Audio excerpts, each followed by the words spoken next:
నల్గొండ జిల్లా మిర్యాలగూడలో multi level marketing పేరుతో మోసాలకు పాల్పడుతున్న ఓ వ్యక్తిని పోలీసులు అరెస్ట్ చేశారు.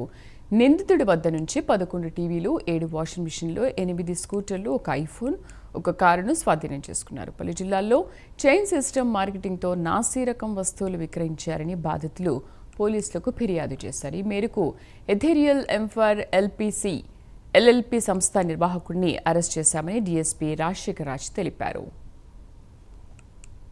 కొంత చీప్ క్వాలిటీ ఎలక్ట్రానిక్ గూడ్స్ని పూనా మార్కెట్ నుంచి అట్లే కొంత ఆంధ్ర నుంచి అసెంబ్ల్డ్ ఎలక్ట్రానిక్ గూడ్స్ని తీసుకొచ్చి దాన్ని బాగా హయ్యర్ ప్రైస్కి ఒక 3000 to 2500 పడుతున్నటువంటి వాటిని దాన్ని 16,000 to 23,000కి కొంతమంది ఇన్నోసెంట్ పీపుల్ని గ్యాదర్ చేసి వాళ్ళకి వీళ్ళు అంటగట్టడం జరుగుతుంది. సో దాంతో బిజినెస్ దాంతో వాళ్ళది అప్పుడు మొదలవుతుంది.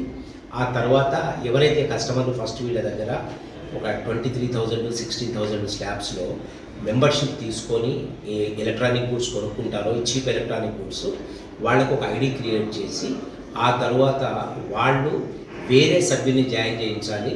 వాళ్ళు జాయిన్ చేయించినటువంటి వేరే సభ్యుల దగ్గర కూడా ఇంత అమౌంట్ వీళ్ళు తీసుకొని వాళ్ళకి ఇవే ఎలక్ట్రానిక్ గూడ్స్ ఇవ్వడం జరుగుతుంది.